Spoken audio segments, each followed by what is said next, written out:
참된 안식일의 주인 예수 그리스도라는 제목으로 여러분들과 함께 말씀을 좀 나눠 보려고 합니다. 매번 설교를 준비하는 게 참 쉽지가 않습니다. 여러 가지 상황도 그렇고 참 아직 제 정말 능력 밖의 일들을 제가 계속 하고 있다라는 생각을 하고 있는데, 이번에도 사실 마찬가지였습니다. 마태복음 저희가 계속 보면 아시겠지만 예수 그리스도가 지금 계속 예수 그리스도에 대해서 증거를 하고 있는 본문이거든요. 오늘도 마찬가지입니다. 오늘도 안식일과 율법에 대한 말씀을 하시는 내용들이 있었습니다. 너무 익숙한 본문이시죠. 그리고 설교를 통해서도 너무나 많은 들어보셨던 본문일 겁니다. 네, 안식일에 대한 이야기를 바리새인과 나누는 예수님의 모습들, 예수님의 이야기가 담겨져 있습니다. 저도 안식일 율법에 대해서 이제 머릿속으로 있는데 이거를 글로 풀어서 계속 쓰자니까 너무나 복잡하고 힘들더라고요.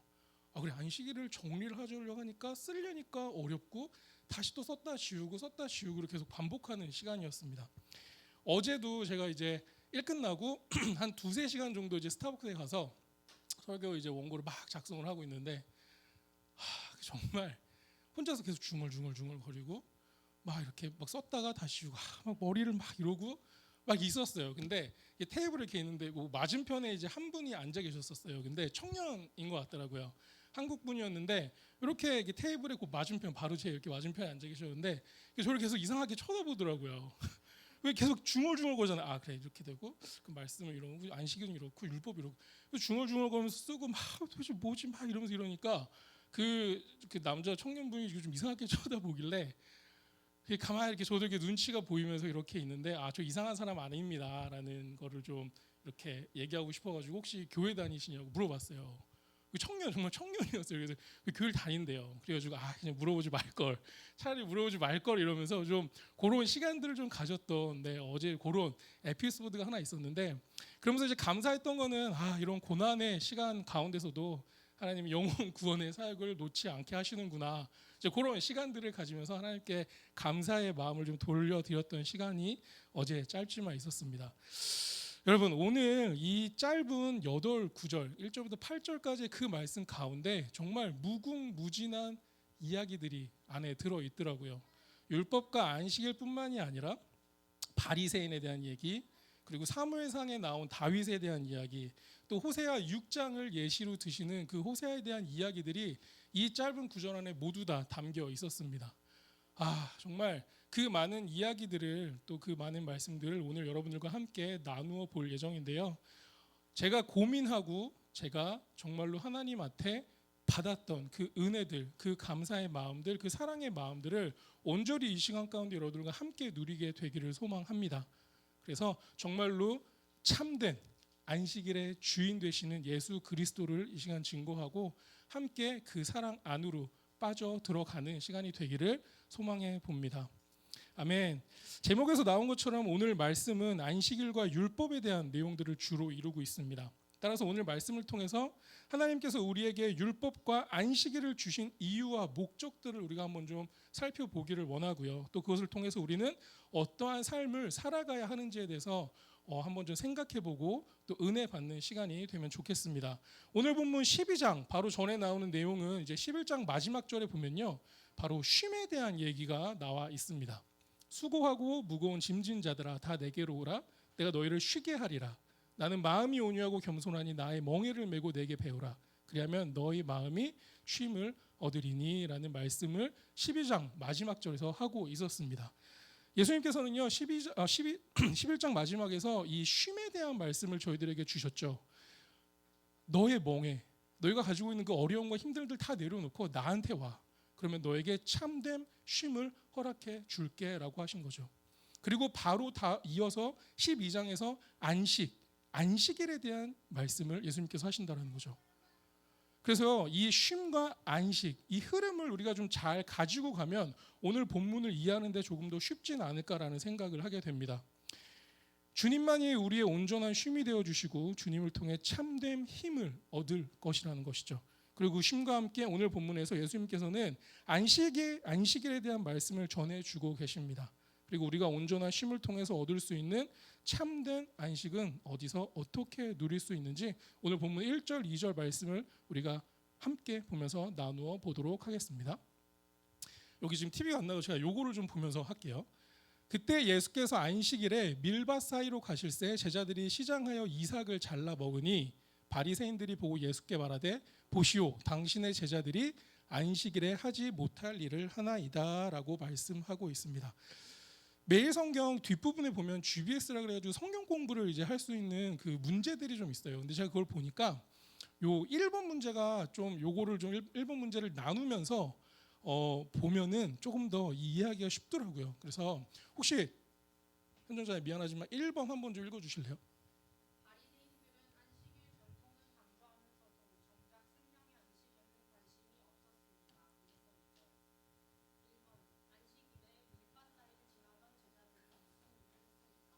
자, 1절에서 제자들이 무슨 일을 했죠? 네, 맞습니다. 제자들이 시장하여 이삭을 잘라 먹는 일을 했다라는 거죠. 예수님과 함께 밀밭을 걸어가고 있는데 배고팠던 거예요. 그래서 그 밀밭에 지나가면서 이삭을 제자들이 꺾어서 먹었다라는 거죠. 그런데 바리새인들이 그걸 보고 뭐라고 비판했죠? 네, 맞습니다. 당신의 제자들이 안식일에 하지 못할 일을 하나이다라고 하면서 바리새인들이 예수님을 비판하기 시작한 겁니다. 태중자 괜찮아요. 그거 안 해도 될 것 같아요. 네, 그냥 편하게 예배드리시면 될 것 같습니다. 괜찮습니다. 그냥 요거 제가 보면서 할게요. 여러분 안식일에 제자들이 배가 고파서 이삭을 잘라 먹는 일을 하게 됩니다. 그리고 바리새인들은 이 행위를 비판하게 되죠. 바리새인들은 그러면 무엇을 비판한다라는 것일까요? 제자들이 이삭을 꺾어 먹은 거를 비판하는 걸까요? 아니면 안식일에 제자들이 행위, 그 움직임, 그 노동을 한 거에 대해서 비판한 걸까요? 어떻게 생각하세요? 네, 맞습니다. 안식일에 제자들이 노동을 한 거에 대해서 비판을 한 거예요. 제자들의 배가 고프든 제자들이 힘들든 그런 거 상관없이 바리새인들은 제자들의 행위, 제자들이 안식일 날 그 노동을 한 행위를 보고 비판을 했다라는 거죠. 여러분 사실 이 바리새인들은 율법에서는 배고픈 사람들이 남의 밀밭을 지날 때 밀 이삭을 잘라 먹도록 허용하고 있다는 것을 이미 율법을 통해서 알고 있었습니다. 자, 말씀 하나 보여드릴게요.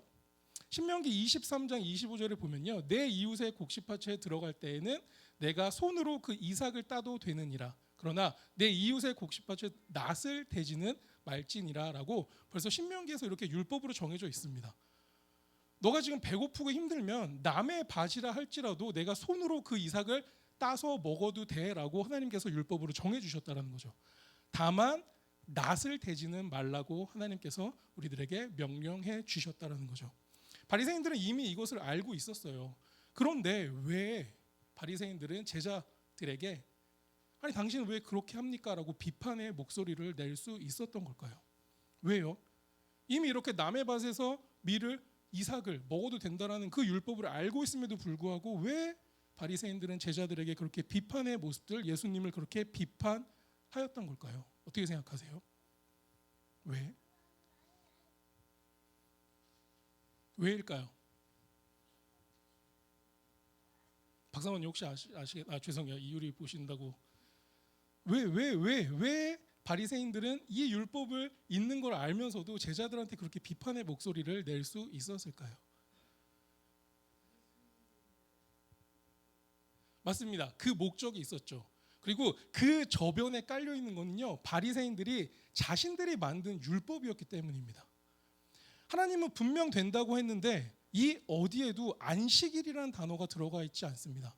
하나님께서는 분명 율법을 통해서 남의 밭에서 이삭을 먹어도 된다라고 했는데 이 바리새인들은 자신들의 생각, 자신들의 기준, 자신들의 잣대에 맞춰서 그 율법을 바꿨다라는 거죠. 자신들이 만든 율법을 가지고 사람들을 비판하고 정죄하고 판단했다라는 것입니다.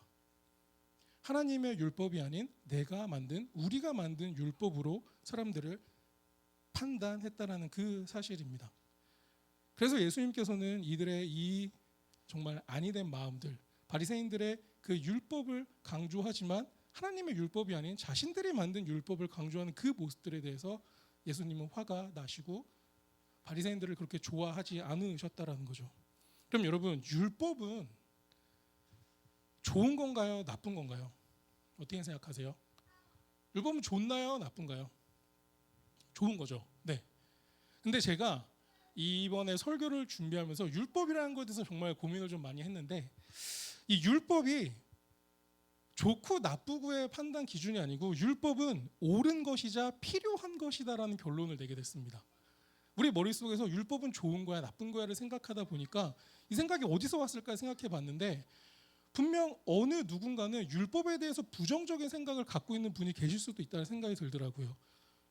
제가 그랬거든요. 제가 율법은 그렇게 좋은 게 아니야라는 생각을 갖고 있었어요. 근데 그 이유가 왜냐면 우리가 바리새인들을 통해서 이 말씀 가운데 나오는 그 율법에 대해서 굉장히 부정적인 이미지를 갖고 있다는 거죠.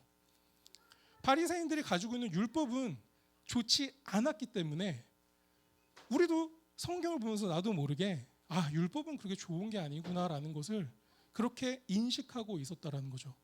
하지만 율법은, 하나님이 주신 율법은 옳고 그렇고의 판단 기준이 아니라 하나님이 주신 율법은 항상 옳고 필요하다라는 것을 이번에 말씀을 준비하면서 좀 깨닫게 되는 한 부분이었습니다. 하나님께서 시내산 언약을 맺어 주시면서 주신 그 율법은요, 출애굽하여 구원을 받은 그 이스라엘 하나님 나라의 백성으로 살아가는데 굉장히 필요한 하나의 길잡이 역할을 했다라는 거죠. 이스라엘 백성들에게 그 율법을 통해서 하나님 앞으로 나아가게 하는 길잡이 역할을 했던 게 바로 하나님의 율법이었다는 것입니다. 여러분, 갈라디아서 3장 24절에서는 이렇게 율법에 대해서 말씀하고 있습니다. 이같이 율법이 우리를 그리스도께로 인도하는 초등 교사가 되어 우리로 하여금 믿음으로 말미암아 의롭다함을 얻게 하려 함이라. 아멘. 이것이 율법이 가진 장점이라는 거죠. 네, 여러분, 율법이요 우리를 어디한테 가게 한다고요? 그리스도께로 인도하는 초등 교사가 되어서 우리로 하여금 믿음으로 말미암아 의롭다함을 얻게 해 준다라는 것입니다. 바로 이것이 율법이 가지고 있는 특징 중에 하나라는 거죠. 우리가 앞서 봤던 것처럼 신명기 23장 25절에서 본 것처럼 하나님께서는 율법을 주실 때 남의 밭에서 배가 고프거나 힘들 때는 손으로 따서 먹어도 된다라고 하셨습니다. 그러면 그 율법을 주신 그 기저 안에는 뭐가 있었을까요? 왜? 맞습니다. 우리를 향한 하나님의 사랑의 모습이 그 율법을 통해서 나타났다는 거죠. 하나님은 결코 우리가 힘들고 배고프고 지쳐하길 원치 않으신다는 거죠. 비록 남의 땅, 남의 곡식이라고 할지라도 너가 힘들고 지치면 거기서 그 밀을, 그 이삭을 뜯어서 먹어도 괜찮아라고 하는 하나님이 우리를 향한 그 사랑의 마음이 율법 안에 담겨 있었다라는 것입니다. 여러분, 하나님께서 율법을 정하실 때 결코 우리의 행동을 제약하려고, 혹은 그 율법을 통해서 우리가 물론 율법이 가지고 있는 특징 중에 하나가 그래 나는 정말로 죄인이다라는 걸 인정하게 하기도 하지만, 하나님께서 우리에게 율법을 주심으로 인해서 그래 난 죄인이야, 내가 이거밖에 안 돼, 내 자존감을 낮추고 내 자신감을 낮추기 위해서 하나님께서는 결코 우리들에게 율법을 주시지 않았다라는 거죠. 그 율법을 통해서 우리의 길잡이 역할, 어느 길로 가다고요? 예수님 앞으로 나아가게 하는 그 길잡이 역할을 주시기 위해서 우리들에게 하나님의 율법을 허락해 주셨다라는 사실입니다. 그 안에 우리를 향한 하나님의 깊은 사랑이 있었다라는 것이죠. 그러나 율법주의자들이 자신들의 기준으로 만든 그 율법을 너무 강조한 나머지 우리도 모르게 율법은 부정적인 거야라는 인식을 갖게 될 수도 있었다라는 것입니다. 오늘 이 설교를 통해서 우리가 혹여나 율법에 대해서 부정적인 생각을 갖고 계시는 분들이 계시다면 결국 그렇지 않다라는 거. 하나님이 주신 율법은 그 안에 하나님이 우리를 향한 사랑이 담겨져 있다라는 사실을 깨닫는 시간이 되기를 소망합니다. 그래서 율법이 그냥 나를 옥매이는 그 무언가, 율법이 나를 그냥 자꾸만 죄인으로 보는, 나를 자꾸만 작게 하는 그런 것이 아니라 그 율법을 통해서 내가 하나님께로 한 걸음 더 나아가게 하는 길잡이 역할을 한다라는 사실을 꼭 잊지 마시길 바랍니다. 여러분, 율법주의자들은요, 율법을 기준으로 상대방을 깎아내리려고만 하는 그 잘못된 그들만의 율법이 있었다고 말씀을 드렸죠. 결국 그들에게는요, 이미 율법 안에 사랑은 전혀 없었고요, 오직 지켜야만 하는 행위만이 남아있는 율법을 가지게 됐다는 것입니다. 그러면 여기서 우리가 한 가지 더 살펴볼 지점이 있는데요. 안식일, 그럼 도대체 안식일이 뭘까요? 선생님자매, 안식일에 대해서 혹시 들어봤나요? 안식일이 뭐예요? 그냥 아무거나 괜찮아요. 맞습니다. 안식일 쉬는 날. 태준 형제, 안식일에 대해서 들어봤나요? 안식일이 뭐예요?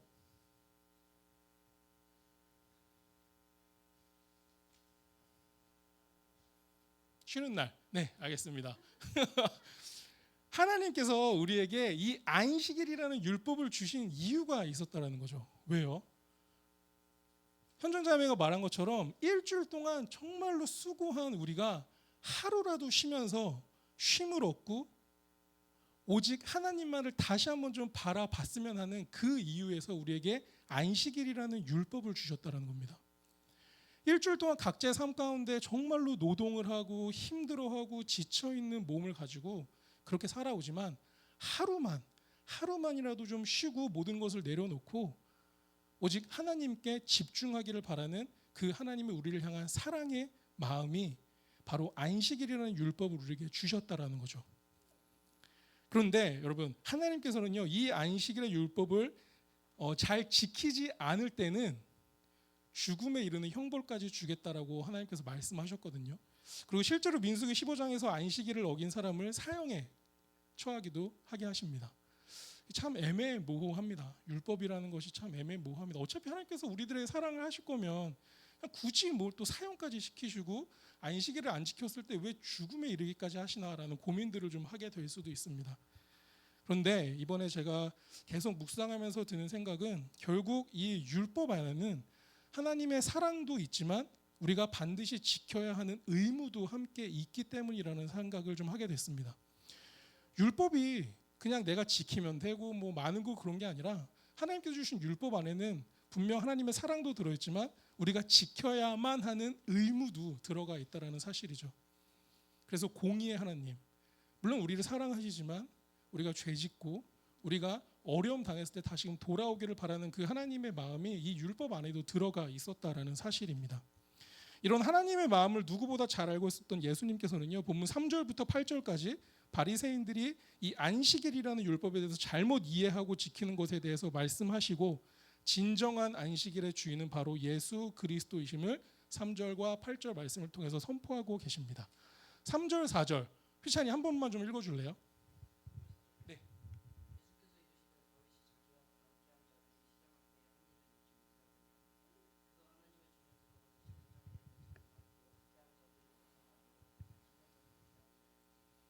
아멘. 좀 생뚱맞죠? 갑자기 예수님께서 다윗을 꺼내 드셨습니다. 예수께서 이르시되 다윗이 자기와 그 함께한 자들이 시장할 때 한 일을 잊지 못하였느냐라고 바리새인들에게 질문하신 거죠. 자, 이 얘기를 우리가 좀 보려면요, 사무엘상 21장 1절에서 6절 말씀을 좀 찾아봐야 됩니다. 혹시 성경 갖고 계시면요, 사무엘상 21장 1절에서 6절 말씀을 좀 함께 찾아봤으면 좋겠습니다. 사무엘상 21장 1절에서 6절까지의 말씀입니다. 제가 가진 성경으로 구약성경 447, 445 뭐 그렇게 있는 것 같습니다.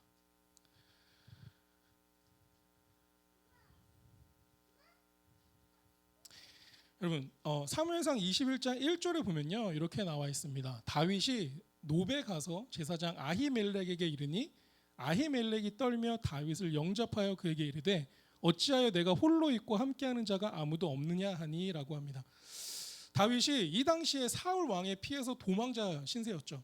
그리고 다윗이 어느 날 이 노비라는 지방에 간 거예요. 이 노베에서 제사장 아히멜렉을 만나게 됩니다. 근데 여기서 보면 아히멜렉이 떨면서 다윗을 만났다고 하죠. 왜냐하면 두려웠던 거죠. 도망자 신세인 걸 알고 있었고 혹시라도 내가 다윗을 도와주거나 했을 때 나에게 피해는 오지 않을까에 대한 고민과 걱정들이 있었다라는 거죠. 그래서 떨면서 다윗을 영접하는 이 아히멜렉의 모습이 1절 가운데 나오게 됩니다. 그러면서 이제 물어봅니다. 어찌하여 내가 홀로 있고 함께하는 자가 아무도 없느냐라고 이제 다윗에게 질문을 한 것이죠. 2절에서 다윗은 이렇게 얘기합니다. 제사장 아히멜렉에게 이르되 왕이 내게 이를 명령하고 이르시기를 내가 너를 보내는 것과 내게 명령한 일을 아무것도 사람에게 알리지 말라 하시기로 내가 나의 소년들을 이러한 곳으로 오라고 말하였느니라. 거짓말한 거죠. 네, 사울 왕이 날 시켜가지고 여기에 왔고 내가 여기 온 걸 아무한테도 얘기하면 안 됩니다라고 이제 거짓말을 하게 된 것입니다. 그리고 3절에서는 이렇게 말씀하고 있습니다. 이제 당신의 수중에 무엇이 있나이까 떡 5덩이나 무엇이나 있는 대로 내 손에 주소서 하니, 자 이제 본색을 드러나기 시작합니다. 다윗이 제사장 아히멜렉에게 저 배고프니까 먹을 거 좀 주세요라고 얘기하는 거예요. 근데 이제 제사장이 다윗에게 대답하여 이르되 보통 떡은 내 수중에 없으나 거룩한 떡은 있나니 그 소년들이 여자를 가까이만 하지 아니하였으면 주리라 하는지라. 자, 제사장 아히멜렉이 다윗에게 이렇게 얘기하죠. 아, 보통 떡은 지금 내 수중에 없어요. 그리고 거룩한 떡은 있습니다라고 한 거예요. 보통 떡은 뭐냐면 그냥 우리가 보통 때 먹는 떡이에요. 근데 이 거룩한 떡이라는 것은 아무한테나 주는 떡이 아니고 오직 제사장들한테만 주는 떡이라고 하나님께서 율법으로 정해 주셨다는 거죠. 자, 이 율법에 따르면요, 이 거룩한 떡은 여기 보시면 소년이라고 이제 표현되어 있는데 아마 부하들이겠죠. 다윗의 부하들. 다윗의 부하들은 이 거룩한 떡을 먹어서는 안 된다라는 거죠. 뭐에 의하면? 하나님의 율법에 의하면 다윗의 부하들은 이 거룩한 떡을 먹을 수가 없습니다. 그런데 이 제사장 아히멜렉에게는 당시 보통 떡은 전혀 없었고 거룩한 떡만 있었다라고 다윗에게 얘기하고 있다는 거죠. 그런데 여기서 얘기합니다. 그 소년들이 여자를 가까이만 하지 아니하였으면 주리라 하는지라. 제사장 아히멜렉이 조건을 달았다는 거죠. 내가 이걸 아무한테나 줄 수 없는데 만약 당신의 부하들이 여자를 가까이만 하지 않았으면 줄 수 있습니다라고 조건을 달았다는 거죠. 그리고 5절에서 이렇게 얘기합니다. 다윗이 제사장에게 대답하여 이르되 우리가 참으로 3일 동안이나 여자를 가까이 하지 아니하였나이다. 내가 떠난 길이 보통 여행이라도 소년들의 그릇이 성결하겠거늘 하물며 오늘 그들의 그릇이 성결하지 아니하겠나이까 하매. 자, 6절이 중요합니다. 제사장이 그 거룩한 떡을 주었으니 거기는 진설병 곧 여호와 앞에서 물려낸 떡밖에 없음이라. 이 떡은 더운 떡을 드리는 날에 물려낸 것이더라 라고 성경은 얘기하고 있습니다. 여러분, 이 얘기는 뭐냐면요, 결국에 제사장은요 그 거룩한 떡을 뭐 했다고요? 다윗에게 내주었다라는 거죠. 하나님의 율법 가운데 그 거룩한 떡은 결코 아무한테나 줄 수 없는데 제사장 아히멜렉은 다윗과 그 부하들에게 그 거룩한 떡을 주었다라는 것입니다. 어떻게요? 어떠한 마음으로 제사장 아히멜렉은 그 거룩한 떡을 다윗과 부하들에게 줄 수 있었을까요? 네, 맞습니다. 모르겠습니다. 아마 아히멜렉이 다윗에 대한 사랑으로 그렇게 했는지 또 어떤 건지 자세하게는 모르겠으면 나와 있지는 않으니까요. 다만 유추해 보기로는 이 아히멜렉이라는 사람한테는요 율법보다 그 사람을 향한 사랑이 더 중요했다는 거죠. 이 사람을 살리고자 했던 그 마음이 더 중요했다는 것입니다. 그러면 하나님께서 율법을 어긴 제사장 아히멜렉과 다윗을 죽였을까요? 아니요. 하나님께서는 그렇게 하지 않으셨다는 겁니다. 하나님께서는 아히멜렉의 마음을 아셨으리라 믿고요. 아히멜렉이 비록 율법을 어기면서 그 떡을 다윗에게 주었지만 하나님은 그 아히멜렉이 가지고 있었던 그 마음, 행동보다 중요했던 그 사랑의 마음을 더욱더 잘 알고 계셨다라는 것입니다. 그래서 예수님께서는요 이 다윗의 말씀을 바리새인들에게 했던 거예요. 행동이 중요한 게 아니고 그 안에 있는 하나님의 사랑의 마음을 보라라고 바리새인들에게 질문한 것이죠. 여러분, 우리의 마음 가운데 혹여나 바리새인들과 같이 우리가 만든 율법 가운데 사람을 정죄하고 판단하는 모습들이 혹시나 있지 않으십니까? 이번에 제가 설교를 준비하면서 정말 많이 회개를 했거든요. 율법이라는 잣대, 내가 율법에 대해서 부정적으로 생각하지만 제 안에 저도 모르게 생겨져 버린 나만의 율법들이 있더라고요. 하나님이 주신 율법도 아니고 내가 만들어낸 율법을 가지고 사람들을 판단하고 정죄하고 저 사람은 왜 저렇게 하지? 저 사람은 왜 예배 안 나오지? 저 사람들은 왜 저렇게 살 수밖에 없지? 라는 정죄의 모습들을 저도 모르게 하고 있는 저를 발견하게 되었습니다. 하지만 오늘 하나님께서는요 저에게 분명 말씀하셨어요. 상대방의 행동, 사람의 행동이 아니라 그 사람들이 가지고 있는 그 마음, 하나님이 그 사람을 향한 하나님의 사랑의 마음을 좀 봤으면 좋겠다라는 그 마음을 좀 주셨습니다. 율법을 가지고 사람들을 판단하고 정죄하는 것이 아니라 그 사람 역시도 하나님의 원하시고 하나님의 사랑 가운데 이 땅에 살아가고 혹 우리 교회 가운데 하나님께서 불러주신 한 영혼이라는 사실입니다. 예수님의 핏값으로 산 그 영혼을 내 잣대, 내가 만든 율법으로 절대 판단해서는 안 된다라는 사실을 이 말씀을 통해서 하나님께서 주신 그 은혜 중에 하나였습니다. 저는 이번에 말씀을 준비하면서 참 이 율법주의자들, 이 바리새인들이 참 안타깝더라고요. 이들이 처음부터 그랬을까요? 이들이 처음부터 율법을 중시하고 율법으로 사람들을 판단하고 율법으로 사람들을 비판했던 사람들이었을까요? 저는 그렇게 생각하지 않습니다. 이들의 과거의 조상, 이들의 과거의 선조들은요 결코 그런 모습으로 살아가지 않았다라는 거죠. 하지만 어느 순간 그들의 잘못된 믿음으로 인해서 그들의 잘못된 생각으로 인해서 그들이 만들어낸 율법에 결국엔 갇혀버린 사람들이 되어버렸다는 것입니다. 저는 사실 중고등학교 때 공부를 그렇게 잘하지 못했습니다. 중간보다 조금 더 위, 조금 더 아래, 그 정도, 그 중간 정도였어요. 근데 그런 학생이 있잖아요. 수업 시간에 진짜 열심히 듣는 학생들 있죠. 막 필기 진짜 열심히 하고 막 형광펜 색색별로 막 다 줄치고 막 선생님이 얘기하는 거 다 적고 막 그런 학생 혹시 보신 적 있나요? 제가 좀 그런 학생이었습니다. 진짜예요. 진짜로 막 필통에 막 펜 이만큼 갖고 다니면서 막 필기 진짜 열심히 하고 막 선생님이 중요하다 그러는 거 다 줄치고 막 다 글씨 쓰고 막 심지어는 제 친구들이 제 책 빌려가서 막 필기 막 노트 베끼고 막 그랬었던 적이 있었거든요. 근데 시험을 보면 꼭 중간보다 위에 혹은 중간보다 아래에 성적을 받게 되는 거예요. 아직도 기억이 납니다. 수능을 본 날이 저는 아직도 잊혀지지가 않거든요. 수능을 보고 나서 친구들이랑 했던 기억이 이런 얘기를 했었어요. 야, 이럴 거면은 차라리 그냥 중고등학교 때 놀 걸. 야, 이럴 거면 차라리 그냥 중고등학교 때 놀고서는 그냥 차라리 재수할 걸 그랬다. 이 얘기를 했었어요. 막 친구들은 막 노는 친구들은 아예 놀고 공부도 안 하는데 막 저는 거기도 아니고 그렇다고 막 공부를 막 친구들이랑 진짜 학원도 열심히 다니고 막 도서관에 막 새벽 1시까지만 공부하고 근데 성적이 좋지 않았던 그런 이제 모습들, 수능 점수가 낮았던 친구들이랑 그런 얘기를 했던 기억이 났습니다. 바리새인들을 보면서 좀 그런 생각을 차라리 율법에 대해서 이렇게 중요하게 생각을 안 했으면 어떻게 됐을까? 이 바리새인들이 율법에 대해서 그냥 너무 중요하게 생각하고 율법을 지켜야만 된다라고 하지 않고 차라리 그 생각에서 좀 벗어나서 예수님이라도 차라리 믿었으면 어땠을까? 라는 생각을 하게 됐다라는 거죠. 차라리 이들이 가졌던 잘못된 생각들로 인해서 이들은 예수님을 믿지 못하는 상황에 처해졌고요. 결국 구원받지 못하는 자리에 앉게 됐습니다. 이럴 거면 차라리 율법을 중요하게 생각하는 것이 아니라 차라리 예수님이라도 믿는 사람들이 되었으면 어땠을까라는 생각을 하게 되었다는 거죠. 여러분, 우리의 마음 가운데, 우리의 신앙생활 가운데, 우리의 교회생활 가운데 혹여나 이런 마음들이 또 이런 행동들이 있진 않나 좀 불러보셨으면 좋겠습니다. 차라리 이럴 거면 하지 말고 이런 마음들이 분명 우리 마음 가운데 있고 이런 행동들이 우리 행동 가운데 있다라는 것을 저를 돌아보면서 좀 생각을 하게 되는 부분이었습니다. 그래서 오늘 이 설교들을 통해서 이 말씀들을 통해서 우리가 진짜로 좀 이 말씀에 빗대어 우리를 좀 돌아보는 시간이 되기를 소망합니다.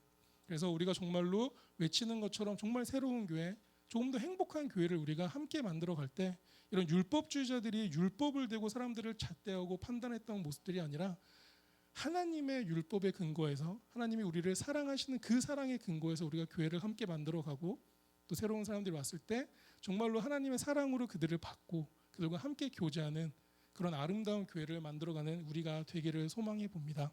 아멘. 그리고 이제 한 가지만 더 살펴보도록 하겠습니다. 나는 자비를 원하고 제사를 원하지 아니하노라 하신 뜻을 너희가 알았더라면 무죄한 자를 정죄하지 아니하였느니라라고 말씀하십니다. 여러분, 이거는요 이제 호세아 6장의 말씀을 이제 비유로 말씀해 주신 거예요.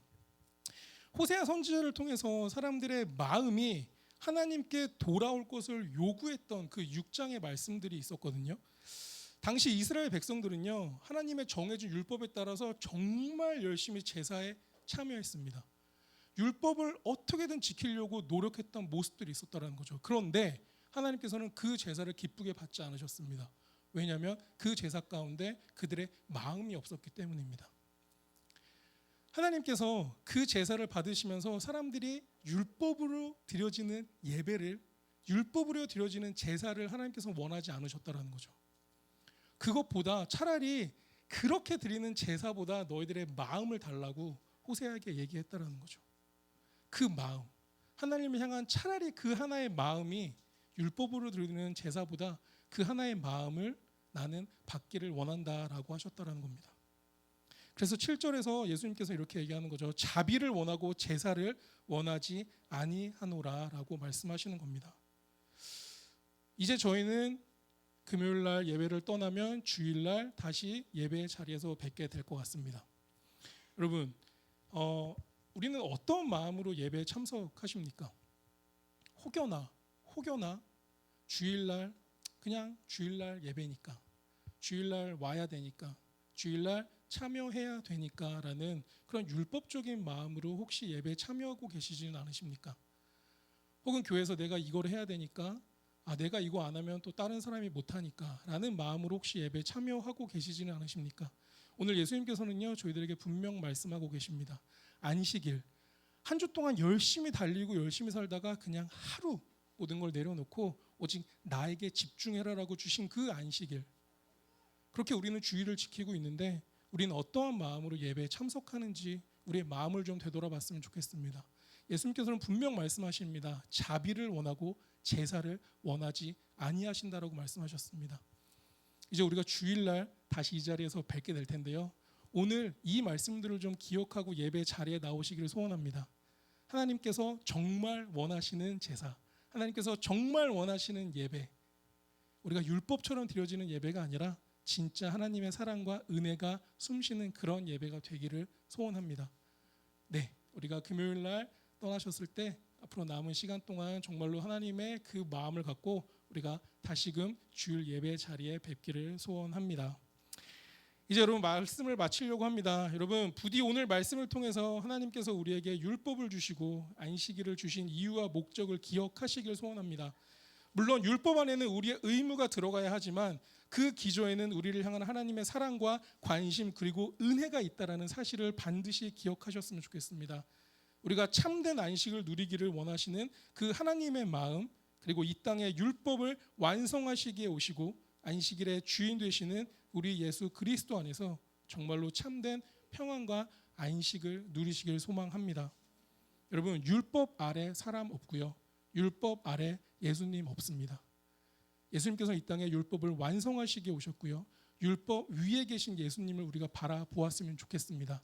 8절에서 말씀하신 인자는 안식일의 주인이니라 하신 이 말씀이 우리 삶 가운데 능력으로 나타나서 정말 하나님의 사랑이 넘쳐 흐르는 그런 삶을 살아가는 우리가 되기를 소원합니다. 아멘. 기도하겠습니다. 사랑의 하나님 감사합니다.